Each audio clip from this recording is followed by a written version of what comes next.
Thank you for joining this new webinar on sustainable insect farming, revolutionizing protein production with certified green practices. So joining me at today's webinar is Mrs. Dr. Carola Mileto, entomological research and development technician at the Friend of the Earth certified company Italian Cricket Farm. Hello, Carola. Great to have you with us. Buongiorno. Hello, everybody. Thanks for having me. Buongiorno a tutti. Buongiorno. So, as you can see, there's also the website of the company, Italian Cricket Farm, and if any of you is curious about it. And let me just spend a few words about our organization, where we come from, and why we are here on this webinar. So our story dates back in the early 90s with my involvement in the Dolphin Safe Tuna program of the Earth Island Institute. I soon realized that certifications could be a very important tool to achieve tangible conservation results. So in 2008, we launched Friend of the Sea, initially focused on certification of seafood from sustainable fisheries and aquaculture. 10 years later, we launched Friend of the Earth, initially certifying products from sustainable agriculture and farming, now into sustainable insect farming,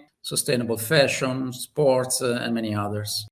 In 2022, we created the World Sustainability Foundation. And in 2023, we opened our first Sustainable Friends concept store right in the center of Milan, in the highest footfall street in Italy. So currently, there's over 1,500 companies in more than 90 countries, which have over 5,000 products which carry the Friend of the Sea or the Friend of the Earth logos. Friend of the Sea and Friend of the Earth represent also conservation projects managed by our World Sustainability Foundation in over 40 countries. These are Friend of the Sea and Friend of the Earth conservation programs on the global map. Some of the projects are developed and managed by WSO, as the butterfly census that I will mention, and by the foundation, while others have been selected and certified based on their tangible conservation achievements. But let's dive now in today's webinar on sustainable insect farming. While this webinar is about insect farming as an alternative for production of proteins,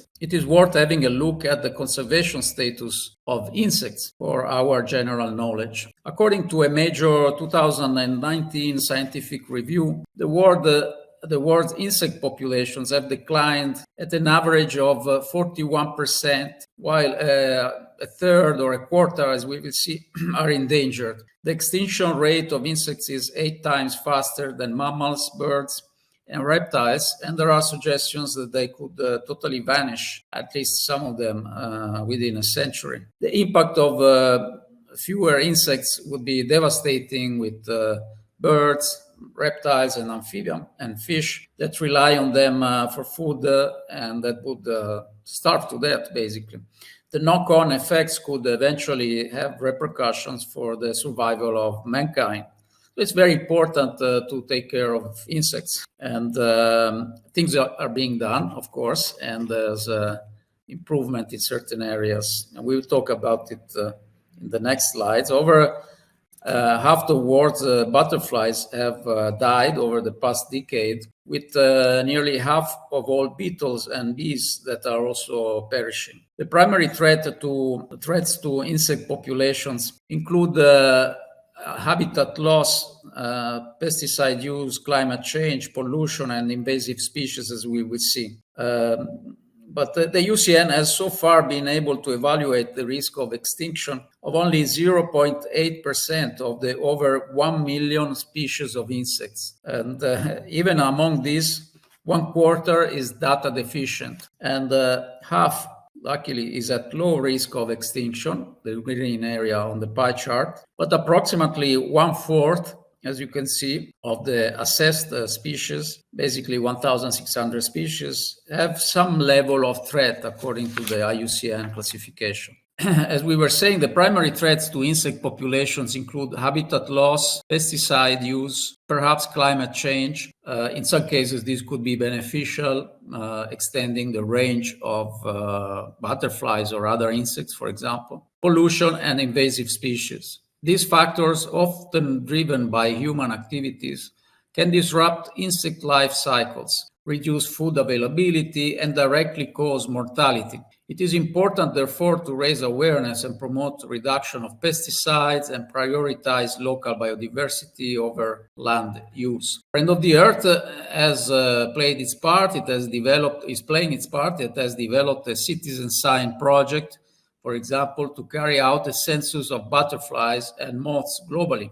We received pictures from 38 countries and over 2,300 individuals. In collaboration with Polixena in Italy, we have also carried out ex situ reproduction of some endangered species and released them periodically in protected areas. We produced yearly reports and provided the information to other NGOs and institutions for conservation purposes. We are looking for sponsors to further boost the project. Friend of the Earth also promotes insect habitat protection by means of its sustainable agriculture standards and requirements, which promote regenerative agriculture and which awards compliance with these requirements, also by means of the special Save the Butterfly logo that you can see here. Let's look now into the global edible insect market, its size, applications, and trends. The global insects-derived ingredients market is valued at approximately $11 billion US,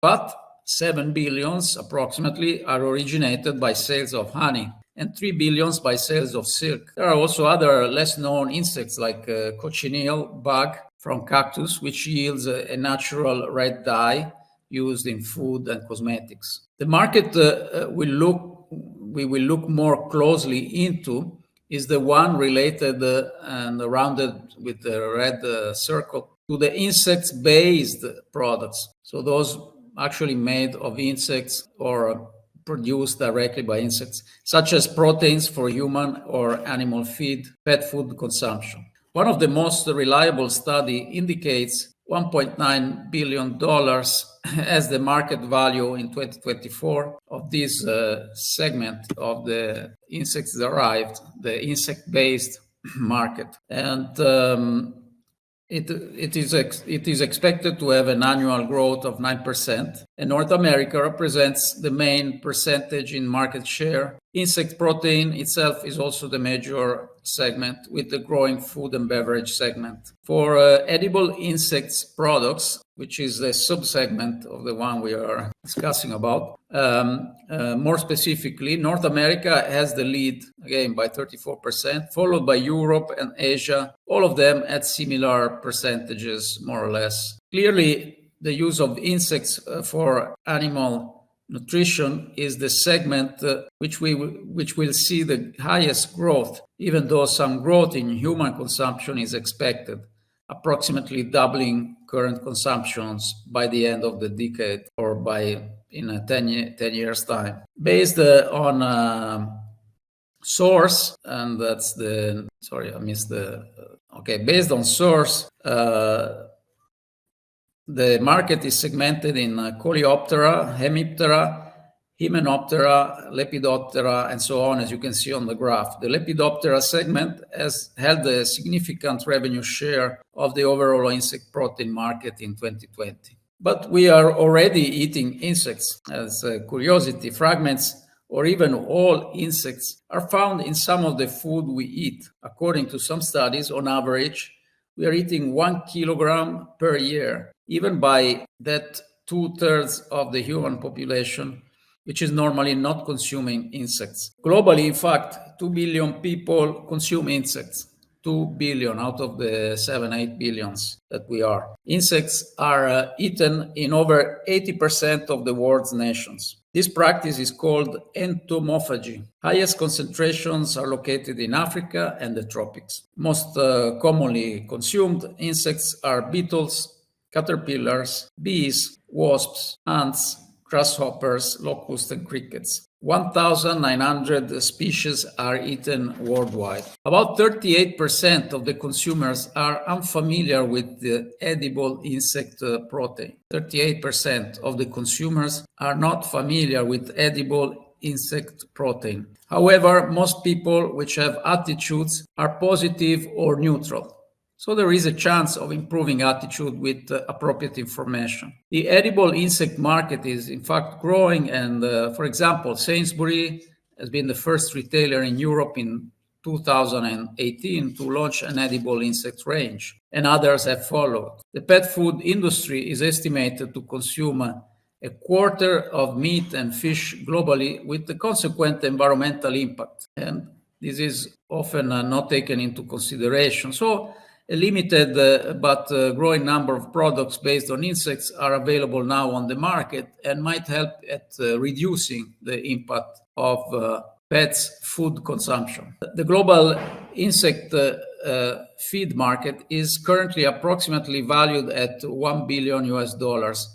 40% of the insect meal is used to produce poultry feed, while 35% is used for aquaculture feed, so more or less the same. A 50% growth is expected in the next 5 years, as we have seen in the previous graphs. And more specifically, if we look at aquaculture or feed composition, this has changed over the years with plant proteins substituting in good part fish meal and fish oil, and also fish trimmings, which is considered to be lower impact than using the whole fish.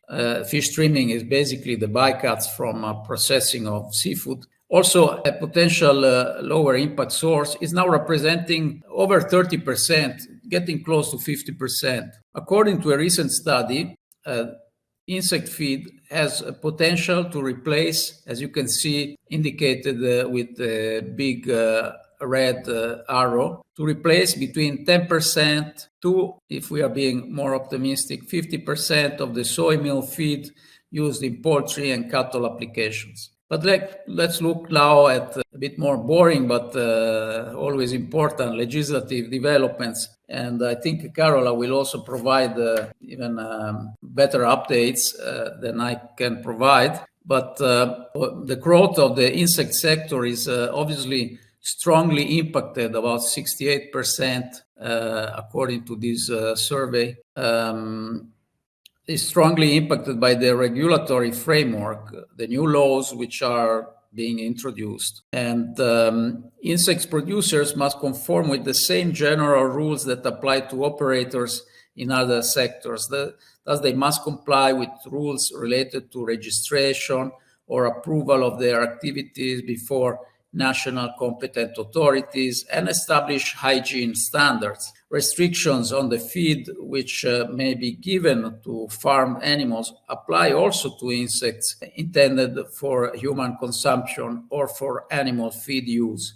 Consequently, insects may only be fed with materials of vegetal origin, with some exceptions such as milk, eggs, honey, or blood. Furthermore, obligations lie with insect producers to ensure that their animals are kept in good health so as to prevent the spreading of diseases among their production flock. Regulation 1143 restricts the insect species that are eligible for farming purposes, establishing a list of invasive alien species. EU policymakers have left out invertebrate animals and thus insects from the scope of the EU animal welfare legislation that normally apply to European animal breeders. This means that today insects producers are exempted from any EU legal obligations in the area of animal welfare. Insects-derived proteins are today not allowed for use in pig or poultry feeds, whereas pet food, e.g. dogs, cats, birds and reptiles, and farm animals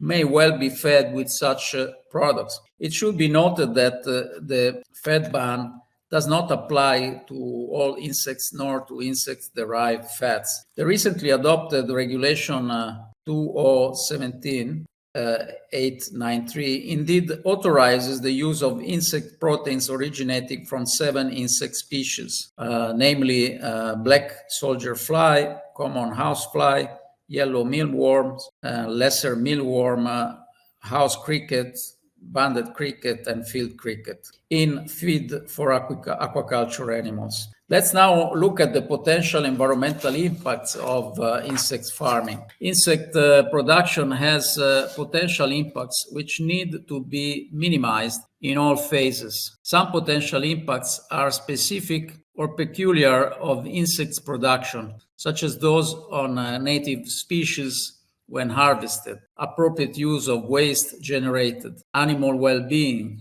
invasive species potential, disease transmission risk. Generally speaking, these can be more easily resolved when compared to farming of other species. Also, environmental impact of insects production seems to be lower when compared to cow farming, starting from the fact that insects on average have a higher percentage of proteins and lower fat content. Additionally, cow meat production needs 2,000 times more water, 25 times more meat, and 100 times more greenhouse emissions are produced. Friend of the Earth has developed standards for certification of sustainable insect farming, and some companies, such as Italian Cricket Farm and InnovaFeed, have obtained the Friend of the Earth certification. We have developed requirements for the certification of products from sustainable insect farming, and they comprise in the standard requirements such as social and environmental management systems, appropriate use of hazardous substances, insects welfare and husbandry, feed specifications, optimal use of water and energy, appropriate waste and emissions management, and social accountability. Among the certified products are those of Italian cricket farms, and thus I have the pleasure to invite Dr. Carola Mileto to introduce her presentation, which I have here for you. Carola. Thank you so much for the introduction. So, first of all, thanks everybody, and thank you, Paolo Bray and the organization for inviting me and my company to present our work and how we cooperate with companies and organizations like yours. It's a pleasure for me to be here and to talk to you all. You have already said so much about insect farming. It was a great introduction. So just to add some particular and some context, I just wanted to begin with the insect farming throughout history. So how baciculture, central breeding, started was started by an ancient empress, Xilin Shi, in the 28th century before Christ in China. So it was like a very ancient practice, as well as beekeeping, bee culture, which we don't know exactly when it began, but it was very common activity during the ancient kingdom in Egypt. And the same we can say about the cochineal farming, which started in the Canarian Islands and then was exported in the South America. Why all of this? Because they could lead to some products, as we can see in the next slide. Products which can be used for both the human consumption, as the silkworms you can see on the up left, and the silk you get from silkworms, the honey, as Paolo Bray was saying before. On the right, you can see the red extract from cochineal, which can be used in both cosmetics and the food market as a natural color, as well as the pellet of the insect flower. Next slide, please. Okay, let's talk about the insect farming today. The FAO start dealing with the issue in 2013 with publication of this first volume about edible insects, and after that in 2014 it was organized the first conference called Insects to Feed the World, which kept on going from then on every 4 years. And by the way, the next one next year it will take place in Turin here in Italy. So it's a great pleasure for us because it's just in the nearby for our company. And then in 2015, the European Union issued a regulation on the use and consumption of insects for human consumption, the Novel Food Regulation, which is the Bible, let me say, for anyone who wants to work in the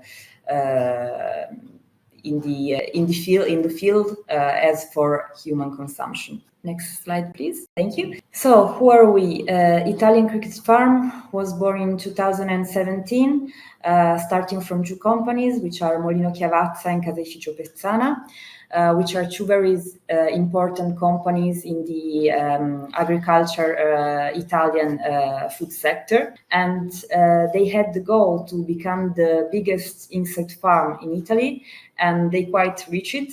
And so they're starting to reach the European market.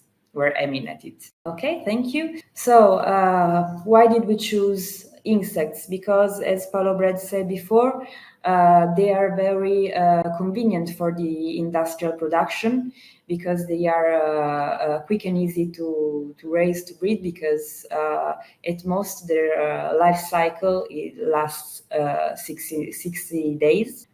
Because they have a high protein content, which can reach the 70% of protein on dry weight. And as you can see in the picture on the right, it has a very low environmental impact. This is a picture which comes from one of the most important reviews and the golden standard of how insects are breeded. And as you can see, talking about the three most important environmental footprints, which are greenhouse emission and land required and water required for grams or kilograms of protein produced, insects perform better than chicken, pigs, and cattle does. Next slide, please. Okay, so among all the insects, which is the one which we choose and which are the best to choose to be raised? We started with house cricket, which is the domesticus, which is the insect we started with, and the best one in terms of protein percentage and kind of protein, which are nobles and very convenient for both human and animal use. At the moment, it's the most expensive to be raised, but one of our goals is to reduce this cost. Then we got the yellow mealworm, Tenebrio molitor, which we started to breed during mid 2020 together with Zophobas morio, and the derived flour has less protein and more fat, and it's a good compromises for medium for the market. And last but not least, the black soldier fly, which we do not breed already, but we have all the knowledge to breed in the future, and it's the most efficient in terms of waste management. Not waste, but byproducts management. Next slide, please. Okay, so talking about our company, our production consists of more than 1 million insects per day, and our technologies are focused on the integration among our own knowledge and the 4.0 technology and the integration of robotics into our production. And we have 2 registered patents to protect our know-how on both the rearing and breeding of Acheta domesticus and Tenebrio molitor. As you can see on the right, throughout the years, we developed some very important partnership for our company, and as you can see, the one with the Friends of the Earth and Friends of the Sea. Next one, please. Okay, so our watchword is circular economy. So as you can see, our production is based on the recovery of milling waste and highly hydrated vegetable waste. We use this waste as a feed, as a food source for farming crickets, tenebrio, and we then recover the frass, which is basically the insect poop, on one side, and on the other side we recover insects, and we collect insects as feed and pet food, and we use the frass recovered to be used as a soil conditioner, as a soil amendment, to the culture of, again, the vegetables and the production that we can use, that we can recover to use as a feed for our insects. Next one, please. So talking about insects for human consumption, it's a very tough topic since it's for sure the business of the future, but it's not that easy to enter that kind of market since the regulation are very complicated. Plus, in the Western culture, is not that easy due to some cultural complication. Let's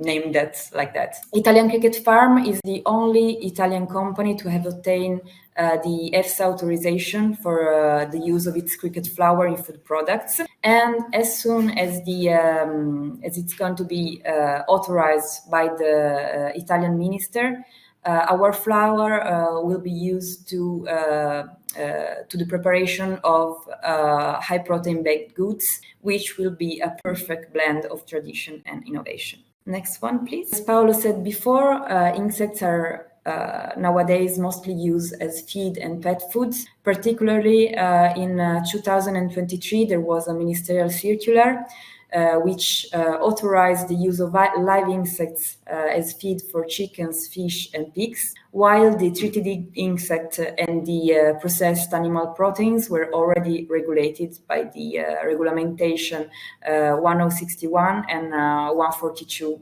of 2009 and 2011. One of our projects is the Tenebrio egg project, which is the combination among the Tenebrio molitor breeding and the laying hens breeding.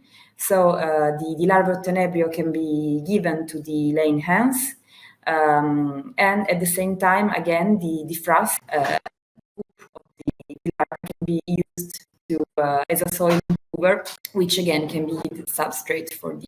Last but not least, as we all know, there is a rising economic and environmental cost of fish and soy meal, which address and ask for a solution which is both environmental and economically sustainable. Next one, please. So just to sum up everything that has been said, the insect farming and the entomophagy I'm sorry, have existed since ancient times. The environmental and socioeconomical changes has led FAO to address the issue.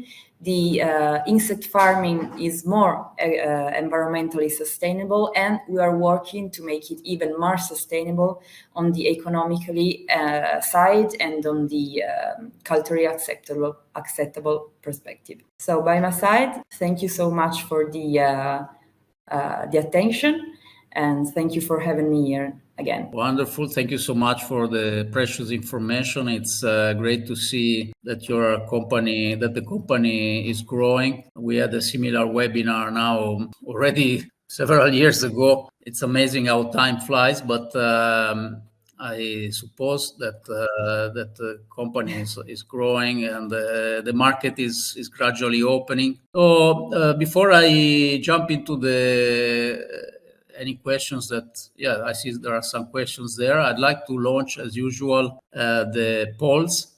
I've created several polls. I'll go very quickly through them that you can answer to. So first poll is, how much do you think insect-based products for human consumption will increase in the next 10 years? I've shown some expectations, but you can vote as things changing in the market. So no increase, 5%, 10%, and so on. The second poll is, do you perceive insect protein as lower impact when compared to fish protein, lower or higher impact?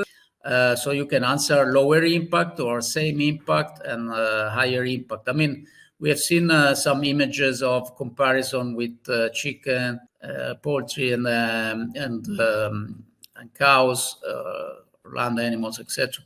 But what about comparing with fish protein? I'm sure there are studies about that, and which are likely in favor of insects. But let's see what the perception is. The third poll is: do you agree that insect farming should consider also insects' welfare? So say yes if you think so. Otherwise, if you think that it's not relevant for insects, because they're just insects, let's say. And even though, as all animals, there are studies which prove that they are sentient, that they have social life, and so on and so on. But let's see what you feel like. And these are the last polls are more like practical. So please suggest new topics for future webinars. If you have any that you would like us to go more in depth, feel free to write. Should be a space for you to write that. And also, please suggest how we can improve in the future. Like, if you feel that the webinar should be more focused on certain issues, or shorter or longer, or whatever. And the last is the usual rating, so you can rate the webinar depending on how you feel it's been good or bad. So this said, before we go back to the polls and look at the results, let's go through the questions. We have a question, a person among the participants, which is asking us to share the presentations. Yes, we will, of course. At the end of the webinar, we share all the presentations with the participants. There's a question for you, Carola. Somebody is asking, where can your products be bought? Are you actually selling also at consumer level? Yes. Do you have a brand? Of course, there is an e-commerce. Yes, absolutely. There is our website, italiancricketfarm.com. So maybe Paolo, now or later, you can send the link or share the presentation. On the last page of my presentation, there was all the reference to the website and my email as well. If someone has some questions that wants to maybe to ask later, if there isn't time at the moment. But yes, of course, we have an e-commerce. What products do you sell? Are they like snacks, or they're pet food, or proteins, or what is it for? Yes, we basically sell live insects for reptiles, amphibians, and small birds. But we sell as well some snacks and some vitamin integrators. There are different products, and you can see them on the website. And if you ever happen to pass by in the Torino province, of course, you can come and say hi and buy them here. But as you can see, thank you, Paolo Bray, for sharing. There is an e-shop, and you can see all the products. As you can see, there are the cricket cream, which are perfect for amphibians, reptiles. So there are different kind of products. It's the cricket powder. For example, this... if it's for, let's say, amphibian pet food. This one? Polvere parzialmente sgrassata. Is it for amphibians, or is it for... Yes, this one will be... Yes, it can be added to amphibians as well. Okay. But no, we can hear you. Can you hear me? Okay. Sorry, I think... Okay. I saw that the video went off, so I thought there was no connection. Yes, it can be used for... Okay, great. It can be used for amphibians, for pet food as well. And as I was saying, it can be used also for human consumption. We sell the flour, which can be used for human consumption as well. Okay. We have in project to have our own line of products for humans, but as I was saying during the presentation, we still have to wait for the Italian ministry to approve the production of our own flour, but we sell one already. Okay. So there is legally there is the approval in general to supply like snacks made of cricket and so on, but you are having your approved your farm. Yes, we've been. It's a tough question. We've been approved by the European Commission to produce our own cricket flour and to sell it, but we haven't on the Italian ministry side. On the other side, we are the only European seller of the Vietnamese Cricket One flour, which is the one we actually sell to companies, chefs, or cooks that want to buy and to try, or private clients that want to try to buy our cricket flour. That's clear. So where are your factories based, or your farms? How do you call them? Farms or factories? Cricket farm, yes. We are based in the Turin province in Piemonte, in Italy, in the northwest of Italy. And you are selling to the Italian market, or you have also some customers abroad? We also have some customers abroad. We both sell B2B and B2C, and we have clients all over Europe. Okay, there's a question for me. Do you expect the growth of the request of certification for sustainable insect farming? Yes, we hope so. It's let's say a sector which in recent months and years didn't see such a fast growth as with other certifications that we provide. I think this has been due also to several factors. One is the legislative situation that has evolved relatively slowly, and the fact that so far it was, or for many years, it was only possible to produce for pet food or for aquaculture or poultry, and this is sometimes more like B2B, and also the fact that and therefore there is somehow less need for a certification facing consumers, and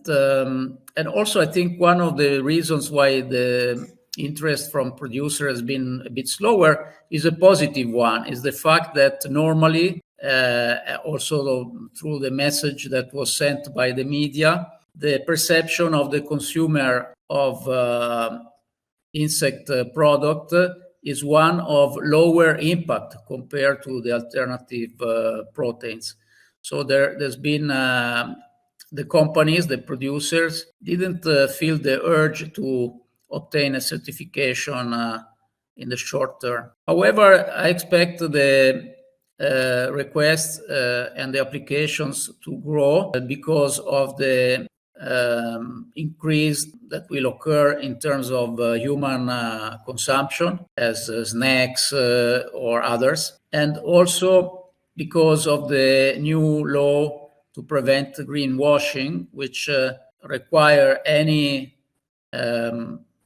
claim of sustainability to be backed up by next September by third-party certifications, and therefore we expect also this request and the number of applications to grow. I think there's an additional question. Okay, somebody has to leave. Don't worry, you will receive the whole presentation and the video recording, and anything you need, you can get back to us. So I don't want to take you too much, but I will just go very fast through the results of the polls. and show them to you. So the first one is, how much do you think insect-based products for human consumption will increase in the next 20 years? And most have said 25 to 50%. So Carola, you should be happy because everybody seems to be optimistic about this. And then we have yes. Do you perceive insect protein as lower impact when compared to fish protein? Okay, so the majority feel that it's lower impact when compared to fish protein, which is good from your point of view. Let me share this with everybody. And then, do you agree that insect farming should consider also insect welfare? And the greatest majority has confirmed that that is important. So we have this in our requirements. There's always space for improvement, but from the beginning we had this. And so one more reason to apply for the certification, and one more reason also for Carola and her team to take care also about these issues. So as far as the suggestions on which other topics, this time we got a lot. Past times, very few. So fashion, how to farm crickets or other insects in domestic and commercial level. That's something we can set up. Waste management, despite the use in insects. Okay, biosecurity, ready products in grocery stores, salmon, shrimp, eggs that are fed with insect-based products. Okay, so there are people looking for more in-depth information on insects, more webinars on insect farming. So Carola, we will collaborate in the next few months. Maybe we can do something more technical, more specific. If that, I know that you have some secret registered operations, but anyway, we can talk about it. Fishery certifications and the environmental impact and intensive agriculture, in particular for tomato. Okay, that's a good point. We can do one specific on tomato marketing. Please write this down, because we have also several companies which are certified tomato producers. And well, the rating, that's just for us internally. Please suggest how we can improve in the future. Would love some practical knowledge on how to farm. Okay, I believe so far you're doing well, but could do more in Africa. Speaking from Kenyan market, there is growth in fish farming. Okay, we can focus more on Africa. Yeah, Africa is growing so fast, especially on the black soldier fly breeding and rearing. They're growing so fast. So wonderful. Thank you, everybody, for your input. Thank you so much, Carola.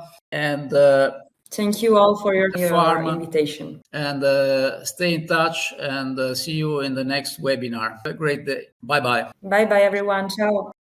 Help our planet with this first step. Follow Friend of the Sea and Friend of the Earth across our social media. Like this video and subscribe to our channel. Your follow and subscription helps us spread the sustainability message to everyone. Let's build a better world together as sustainable friends.